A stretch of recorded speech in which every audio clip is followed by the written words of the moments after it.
우리 하나님 말씀을 함께 보겠습니다. 사사기 2장 6절과 7절, 이어서 사사기 21장 25절 이렇게 보겠습니다.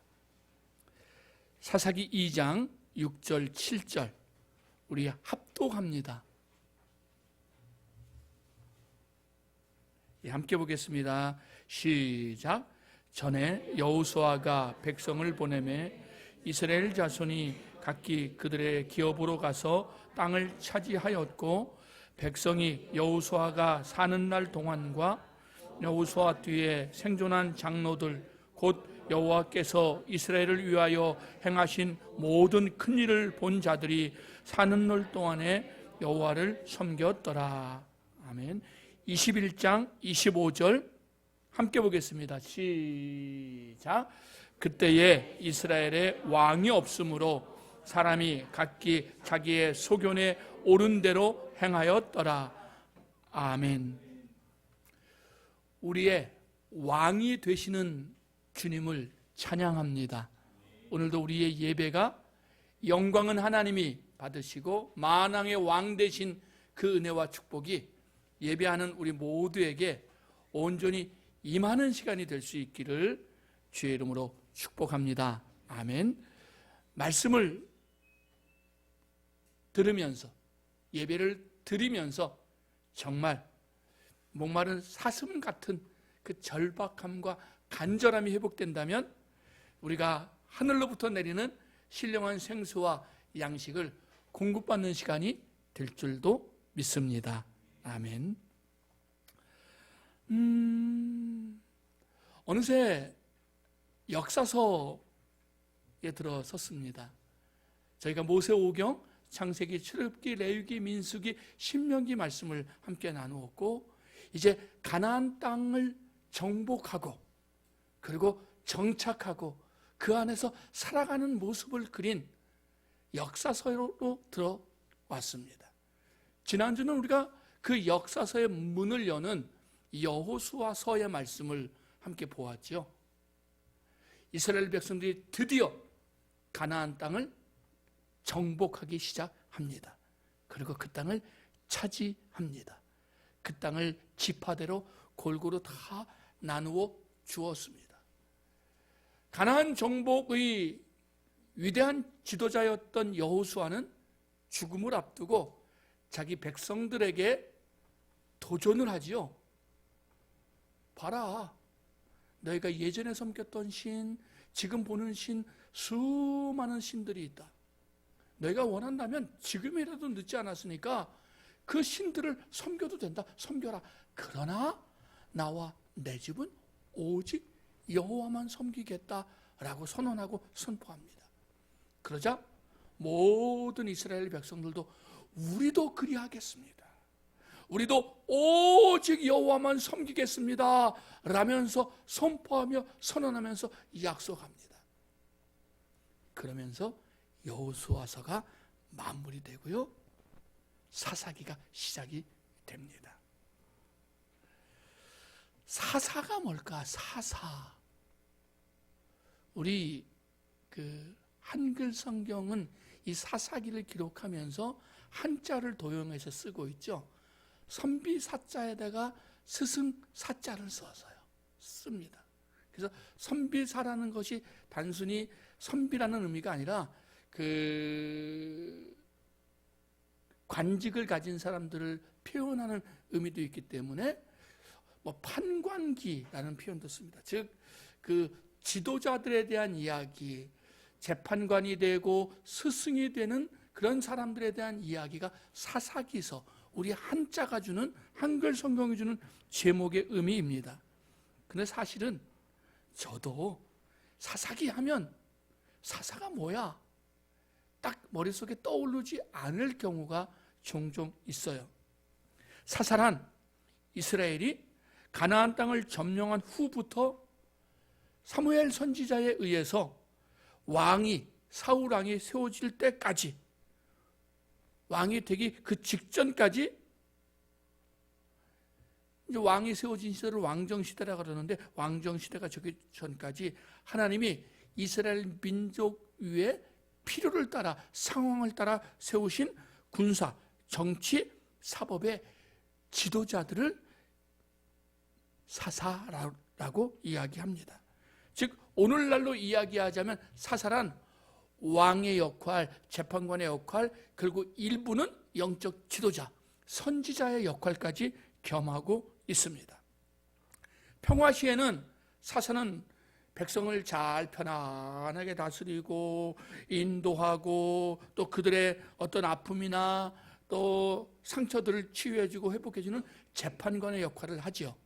평상시에는. 그러나 전쟁이 일어나면 이 사사들은 전쟁의 지도자들이 됩니다.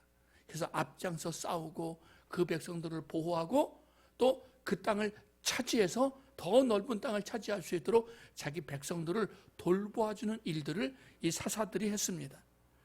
왕이 세워지기 전까지 이스라엘 민족의 정치, 경제, 사회의 지도자 역할을 했던 사람들이 바로 이 사사들이었습니다. 사사들은 이제 가나안을 지나면 가나안에 들어오기 전까지 유목 생활을 하고 했던 사람들이 농경 생활을 시작하면서 어떻게 그 땅에서 살아가야 되는가를 가르쳐주는 사람들이기도 했습니다. 이 시대에는요, 사사 시대에는 통치상으로 왕이 없었죠. 통치상으로 왕이 없었다고 하는 것은 진정한 의미의 왕이 누구라고 하나님이 이스라엘 백성들에게 계속해서 알려주고 계시느냐 하면 너희의 진정한 왕은 여호와 하나님이시라고 말씀하고 계시는 거거든요. 지도자 역할은 사사들이 해요. 정치, 경제, 사회, 문화의 리더 역할을 하지만 진짜 왕은 아니었어요. 그들은 왕은 아니에요. 왕은 누구냐? 여호와 하나님이신 거죠. 자, 그런데 통치자이신 왕이신 하나님이 이스라엘 백성들의 눈에 보여요? 안 보여요? 안 보여요. 이거는 이스라엘 백성들에게 일종의 자율권을 주는 거예요. 하나님의 자녀로 살아간다고 하는 것은, 하나님의 백성으로 살아간다고 하는 것은 무엇을 의미하느냐? 하나님이 우리에게 주신 믿음과 지혜, 오늘날로 이야기하면 성령 하나님의 임재도 포함이 되겠죠. 그 임재 속에 내가 정말 자율적으로 하나님을 믿는 하나님의 자녀답게 하나님을 왕으로 모시고 예수를 왕으로 모시고 살아가는 것을 의미합니다. 사람이 어때요? 눈에 보이지 않으면 사실은 흐트러져요. 누군가 눈에 보여서 나를 때로는 책망도 하고 때로는 응원도 하고 때로는 경고도 하고 때로는 내 손목도 잡아주는 경험이 있으면 우리는 여간해서 곁길로 가지 않지만 눈에 보이지 않으니까 어떻게 됩니까? 점점점 하나님이 원하시는 길을 떠나는 거죠. 곁길로 갑니다. 범죄하는 길로 갑니다. 그리고 하나님 앞에 점점 죄인이 되어 갑니다. 하나님 앞에 범죄한 이스라엘 백성들에게 하나님은 이방 민족을 들어서 그들을 핍박하게 합니다. 그들을 고통에 사로잡히게 합니다. 그러면 이스라엘 백성들이 그 고통을 받고 그 하나님의 징계와 징벌을 받은 다음에 기도하지요. 회개하며 부르짖습니다. 하나님, 우리가 잘못했습니다. 하나님, 우리를 도와주세요 라고 해요. 그럼 하나님이 그들의 그 기도 소리, 그 회개 소리, 그 부르짖는 소리를 들으시고 하나님이 간섭하십니다. 그때 대부분 사사들을 통해서 그 일들을 하시는 거예요. 사사들을 통해서 이스라엘 백성들을 그 곤고함 중에, 그 어려움 중에 건져내십니다. 해결해내십니다. 그리고 평화가 옵니다. 그러면 이스라엘 백성들은 평화가 지속되는 동안에 또 조금씩 또 타락을 합니다. 또 죄를 짓습니다. 그 죄가 어느 임계점에 이르면 하나님이 또 이스라엘 백성들을 징계하십니다. 이게 어떤 면에서 보면 이 악순환이 계속 되어지는 것 같은 것이 사사기서의 내용입니다. 그러나 사사기는 단순히 이스라엘 백성들이 평안했다가 죄 지었다가 징계받았다가 다시 평안해졌다가 또 지었다가 이런 쳇바퀴 돌아가는 것 같은 것을 보여주려고 사사기서를 기록한 건 절대로 아니죠. 그러면 왜 하나님께서는 사사의 시대를 우리에게 보여주고 있을까요? 왜 우리에게 사사기를 이야기하고 있을까요? 경고가 떴습니다. 말씀에 집중하라고. 예, 요즘 저도 저런 그 음이 들릴 때마다 섬찟섬찟해요. 그죠? 뜨끔뜨끔하고 깜짝깜짝해요. 이게 더 많이 기도해야 될 줄 믿습니다. 자, 사사기가 왜 기록됐을까? 왜 주님은, 왜 하나님은 하나님 백성의 이 실패에 대한 이야기, 징계에 대한 이야기, 반복적인 죄에 대한 이야기를 이렇게 상세하게 반복해서 우리에게 말씀하고 있을까? 첫째는요, 이 사사기서를 기록한 이유는 왜 하나님의 백성들이 약속의 땅에서 참된 안식과 평안과 기업을 얻지 못했는가에 대한 답을 주고 있어요. 왜 그렇습니까? 그들이 하나님과 맺은 언약을 스스로 깨어버렸다는 이야기예요. 하나님과 약속했습니다. 하나님만 섬기겠습니다. 하나님만 믿겠습니다. 그럼 하나님이 약속하셨죠? 그러면 이 땅을 너희 땅이 되게 하마, 내가 너희와 함께 하마, 물리쳐주마, 이기게 하마, 승리케 하마. 그러나 이스라엘 백성들이 스스로 이 약속을 깨어버립니다. 그러니까 어떻게 해요? 하나님도 약속을 지키실 필요가 없는 거죠. 왜 이스라엘 백성들이 가나안 땅을 온전히 차지하지 못하느냐? 거기서 왜 참 안식을 얻지 못하느냐? 거기서 왜 참 행복을 얻지 못하느냐? 이스라엘 백성들이 하나님과의 약속을 깨어버렸기 때문이다 를 이야기해 주고 있어요. 그런데 그럼에도 불구하고 이스라엘 백성들의 반복되는 배신, 범죄에도 불구하고 하나님은 매번 이스라엘 백성들이 도와달라고 부르짖을 때마다, 아니 어떤 때는 도와달라고 부르짖지도 않는데 사람들을 보내서 구원하십니다. 왜인 줄 아십니까? 하나님이 얼마나 신실하신 분인가를 보여주고 있어요. 우리 입장에서는 약속을 깨버려도, 인간들은 약속을 깨버리고 범죄해도 하나님은 그 약속을 끝까지 지키고 있다. 그게 바로 사사기서의 약속입니다. 사사기서의 내용이에요. 하나님이 얼마나 신실한 분인가? 사사기서를 읽으면 읽어갈수록 우리는 그 내용들을 알 수 있어요. 그런데 사사기서의 후반부에 갈수록 몇 번 반복되어지는 용어들이 있습니다. 오늘 우리가 본문으로도 읽었는데, 그때 이스라엘에 왕이 없으므로 사람이 각기 자기의 소견대로 옳은 대로 행하였더라.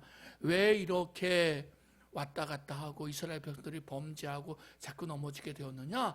이스라엘 민족에게 왕이 없기 때문이다 라고 이야기해요.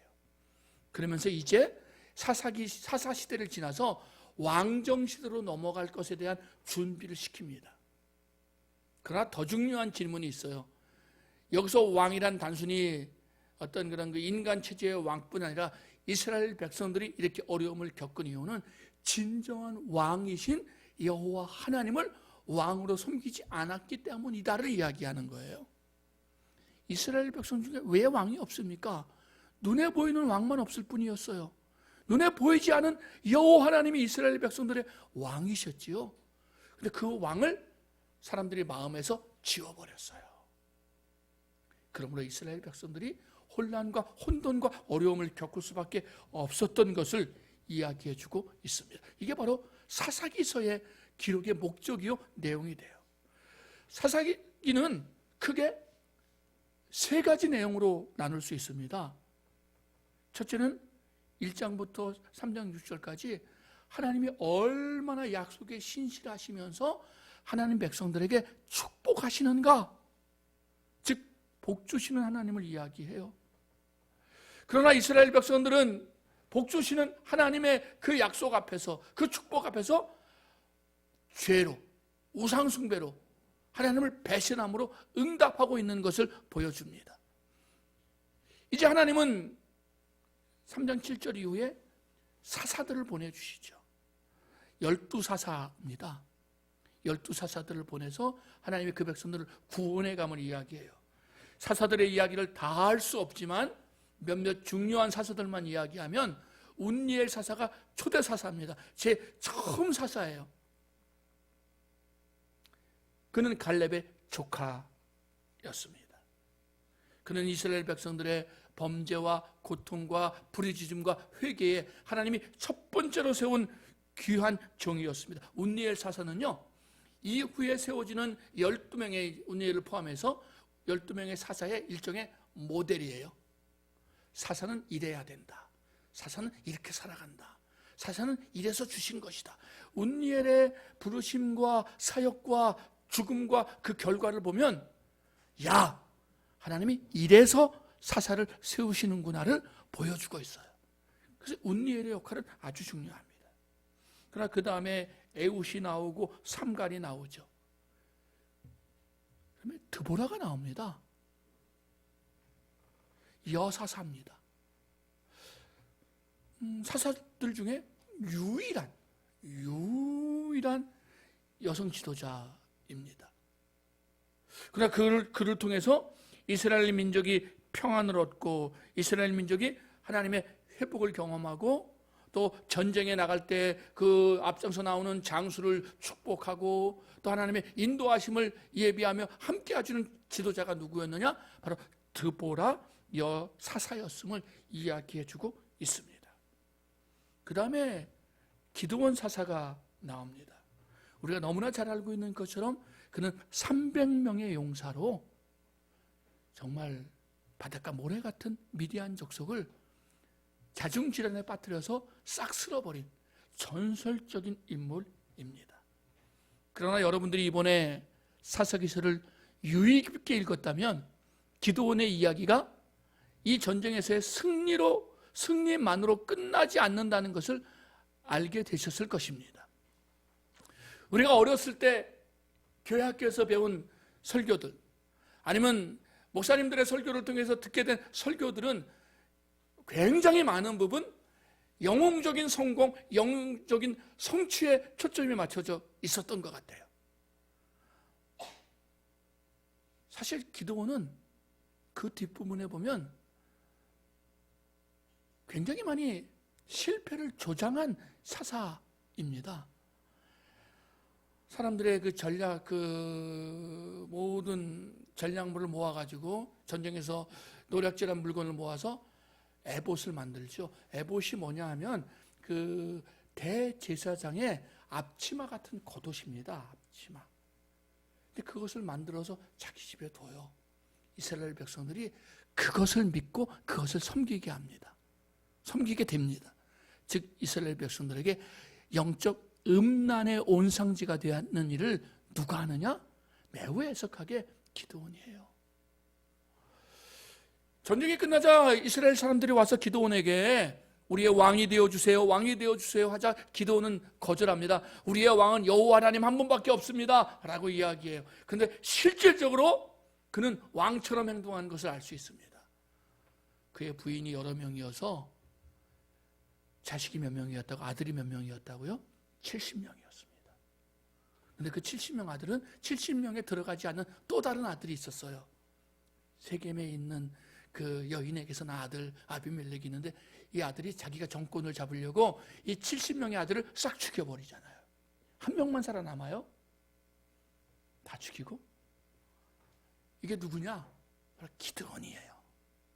기드온이 처음에는 하나님의 임재와 영광 속에 시작했는데 기드온조차도 이스라엘 민족뿐 아니라 사사조차도 점점 하나님의 약속에 하나님이 원래 세운 사사의 목적으로 살지 못하는 모습들을 보여줍니다. 둘라가 있고 야일이 있고 입다가 있습니다. 이는 길앗의 첩의 아들이었어요. 한마디로 불량바의 두목이었습니다. 암몬이 괴롭히자 이스라엘의 지도자들이 그에게 가서 도와달라고 이야기합니다. 하나님 앞에 부르짖지 않아요. 여러분 이때부터 어떤 일이 벌어지느냐 하면 이스라엘 백성들이 더 이상 어려운 일을 당하고 곤고한 일을 당해도 하나님 앞에 부르짖는 일이 없어져요. 그리고 자기네 방법을 추구해서 쫓아가는 거예요. 입다가 구출해냅니다. 그 결과가 무엇이었습니까? 신학적 수많은 논쟁이 있지만 어쨌든 그 딸을 번제로 바쳐버리는 그런 참 참혹한 결과를 오히려 가져오고 말았습니다. 그러면 우리가 아주 마지막 사사는, 사사기에 기록된 마지막 사사는 우리가 아주 잘 아는 삼손입니다. 그런 나실인 서약을 했고 사명을 잘 감당한 것 같지만 사명을 감당하는 것과 자기 욕구를 채우는 것이 교묘하게 섞여 있어요.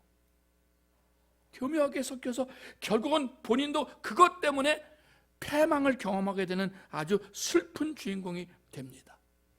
자, 12사사에 대한 작은, 이후에 이제 할 얘기가 또 있지만 작은 결론을 내리게 되면 여러분, 사사기서에 긴 기록이 나와 있는 사사일수록, 분량이 많은 사사일수록 문제가 많은 사사라는 걸 기억할 필요가 있습니다. 문제가 많은 사사일수록 분량이 많이 나와요. 분량이 많이 나오는 게 좋은 게 아니에요. 기드온이 굉장히 위대한 사람 같죠? 문제가 많은 사람이었어요. 삼손이 굉장히, 우리 어릴 때 성경을 배울 때 그 굉장한 그 신만 이야기 하잖아요. 그래도 나중에 그래도 회개해가지고 또 블레셋 그 성전도 무너뜨리고 다 죽게 만들어가지고 또 승리한, 너 그렇지 않아요. 그게 처절한 실패. 삼손의 기록이 길 수밖에 없었던 것은 그가 처절한 실패를 경험하고 있는 사람이기 때문에 그러한 거예요. 어떤 삶을 살 것인가 기억할 필요가 있습니다. 사사들이요, 점점점 초대 사사들 운니엘, 에홑은 하나님의 본 사명에 충실한 사사들이었는데 시간이 지나갈수록 사사들이 자기의 욕구를 충족시키는, 자기의 배를 만족시키는, 자기가 뭔가 유익을 얻기 위해서 사사 노릇을 하는 사사들이 점점점 많아지고 있음을 보게 됩니다.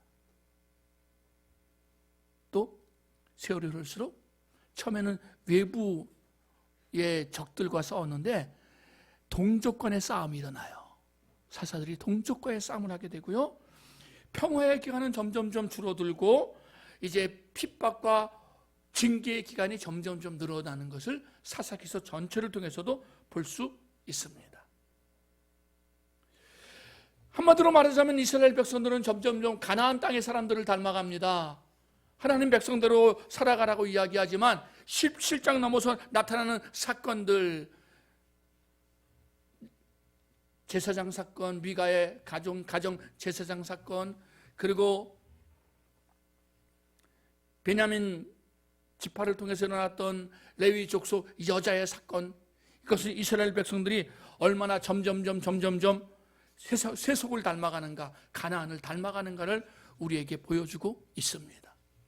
사랑하는 성도들이여, 우리가 처음 구원받고 처음 하나님의 사람으로 내가 찬양을 할 수 있는 사람이, 내가 예배를 드릴 수 있는 사람이, 내가 영적 제사장으로 불려지는 사람이 되었을 때 우리의 감동과 우리의 감격은 어떻습니까? 우리가 처음 봉사하고 사역을 맡았을 때 우리의 마음과 열정은 어땠습니까? 참 그래도 내가 보기도 순수하지 않았습니까?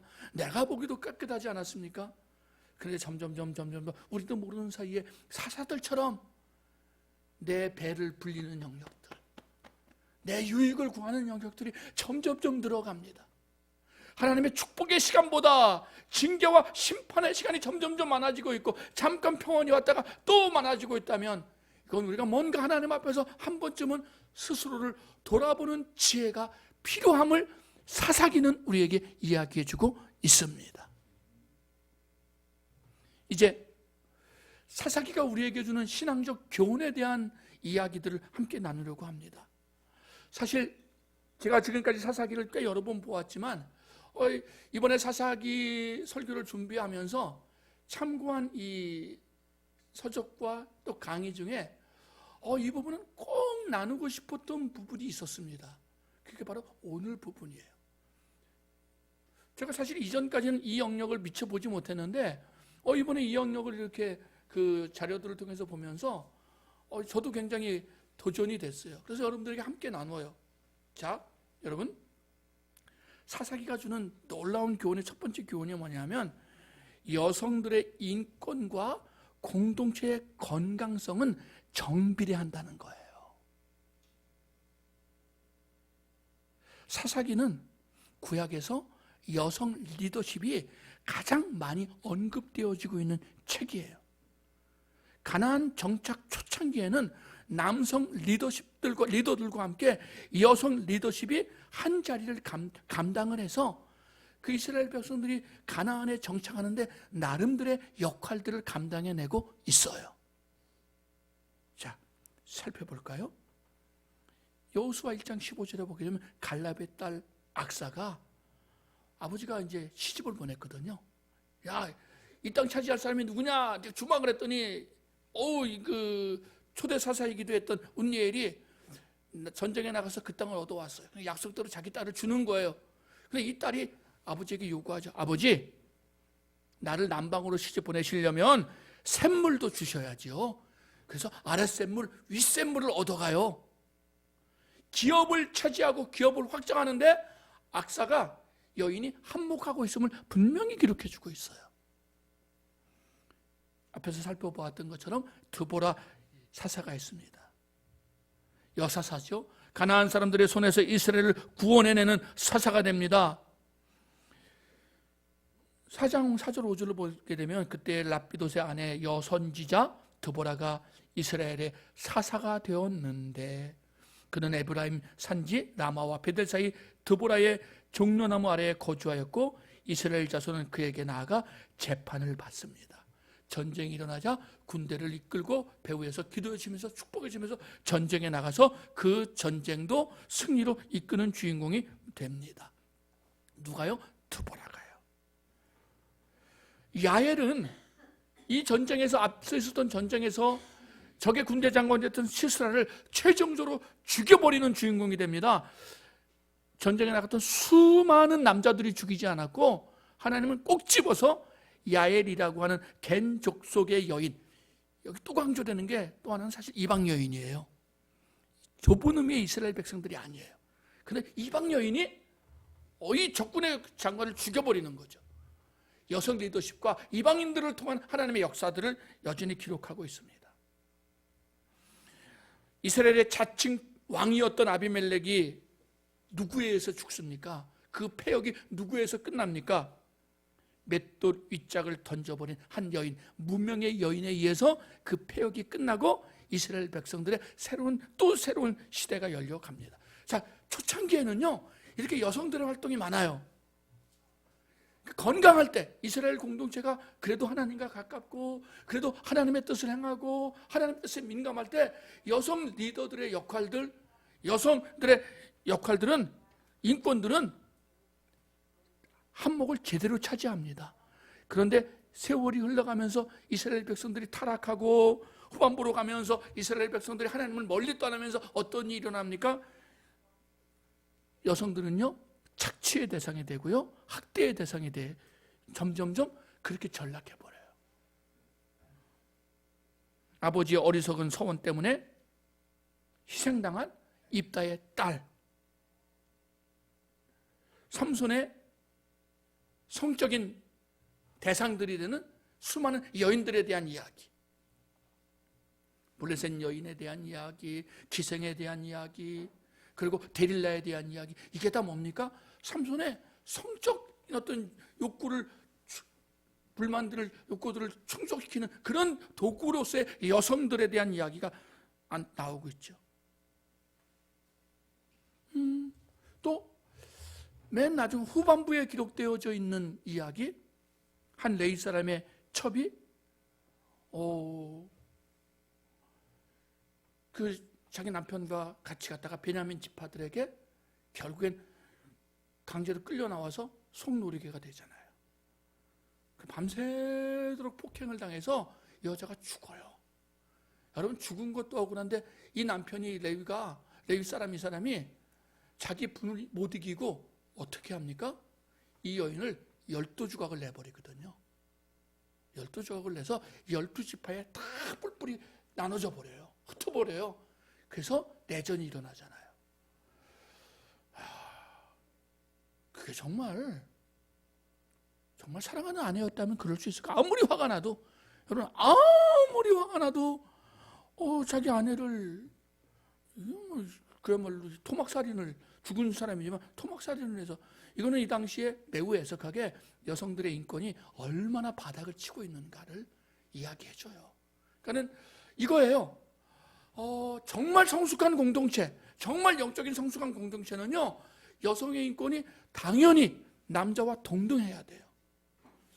물론 저도 전통적으로 사로잡혀 있어서 그러지 못할 때가 문득문득 일어나서 저희 집 여인들한테 핍박을 당할 때가 종종 있습니다만, 근데 성경의 원리는 영적으로 성숙하고 영적으로 건강한 공동체는 여성 리더십이 건강한 제 역할을 발휘해요. 그런데 건강하지 못한 공동체는 여성들을 한 부분에 몰아넣고 어떤 한 도구로 전락시켜버리는 그 공동체는 아주 잘못된 패역한 공동체예요. 그게 사사기가 주는 아주 중요한 교훈입니다. 또 하나 사사기가 주는 아주 중요한 교훈이 있다면 동족 상잔의 비극을 조심하라는 이야기예요. 사사기가 주는 가슴 아픔이 뭐냐면 이스라엘 선민 공동체가 서로 시간이 지나면서 서로 간에는 으르렁거리면서 외부 대적에 대해서는 꼬리 감춘 강아지 꼴이에요. 원래는 어떻게 돼요? 외부 대적에 대해서 하나가 되어서 무찔러서 이겨야 되잖아요. 외부의 적들을 싸워 이겨야 되고 내부는 결속을 해야 되는데, 시대가 지나면서 점점점 건강하지 못한 공동체가 뭡니까? 외부의 적들에 대해서는 꼬리를 말고 끽소리도 못하고 있으면서 내부의 친애들끼리 싸우는 거예요. 친애들끼리 치고받고 죽이고 살리고. 최소한 사사기에는 2번에 걸친 각 지파 간의 전쟁 때문에 각 지파들이 거의 전멸의 위기에 닿는 일들이 2번이나 나와요. 에브라임 지파가 입다랑 싸워가지고 4만 명 이상이 죽어요. 베냐민 지파가 이스라엘의 11지파와 싸워서, 거긴 베냐민 지파가 원래 숫자가 작거든요. 그래서 2만 몇천 명이 죽는데, 그건 사실은 600명 빼놓은 베냐민 지파의 남자가 다 죽은 거였어요. 다 죽은 거였어요. 그렇게 베냐민 지파가 큰 어려움을 겪는 이유가 뭐냐?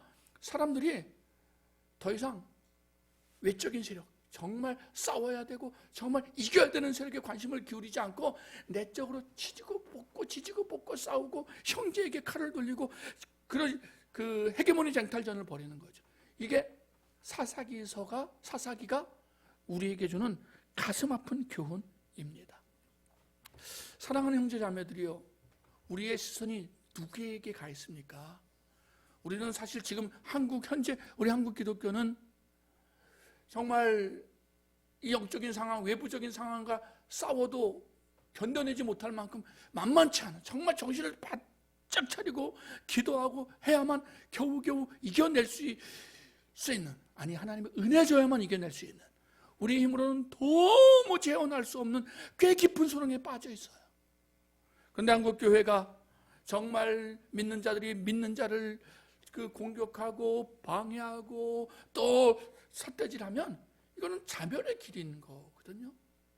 근데 이 일들을 누가 하고 있습니까, 여러분? 이단들이 하고 있어요, 이단들이.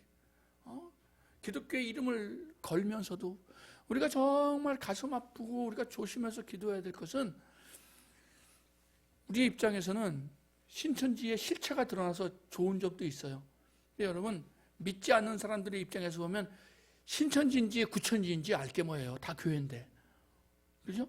이방의 뉴스에서는 대구 교회라 그래요. 교회라 그래요. 그러니까 우리는 신천지가 드러나서 이 나쁜 놈들이라고, 저도 그러거든요. 잘 됐다고.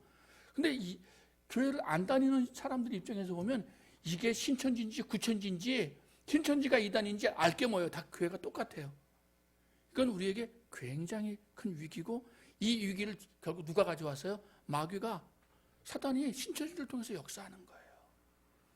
여러분, 신천지는 분명히 이단입니다. 이건 뭐 조금 전에 이야기한 대로 형제를 감싸야 되는 거, 그건 형제가 아니에요. 그건 형제가 아니에요. 이디요, 늑대요, 영혼들을 노락질하는 자들입니다. 말씀을 정리하겠습니다. 사사기가 우리에게 주는 뼈아픈 교훈들에 한 번쯤 귀를 기울여 보았으면 좋겠습니다. 하나님의 진노는, 하나님의 징계가 목적이 아니라 회복이 목적인 것을 깨닫는 기회가 되었으면 좋겠습니다. 그리고 우리 어르신들도 계시지만 또 우리 젊은 우리 친구들도 있지만 정말 우리 특히 한국교회가 우리 그리스도인들이 소위 말하는 여성 인권에 대해서 좀 비정상적으로 취급받고 또 압박받고 천대받고 있는 그런 면에 대해서 우리도 관심을 기울일 필요가 사실은 있다는 이야기예요. 건강한 믿음의 공동체는 남성과 여성이 함께 하나님을 섬기고 그 나라를 확장해 가는 것인 줄 믿습니다. 함께 꿈꾸며 함께 그 나라를 향해 서로 의지하며 서로 격려하며 서로 칭찬하며 정말 우리 함께 손잡고 가세 찬양처럼 믿음으로 나아가는 우리 모두가 되기를 주의 이름으로 축복합니다. 아멘. 기도합니다. 하나님 아버지 감사합니다. 오늘 저희들을 부르셔서 다시 한번 말씀을 듣게 하시며 사사기를 통해서 우리가 들어야 될, 관심을 가져야 될 하나님 말씀들을 듣게 하시며 도전을 주셨으니 감사합니다.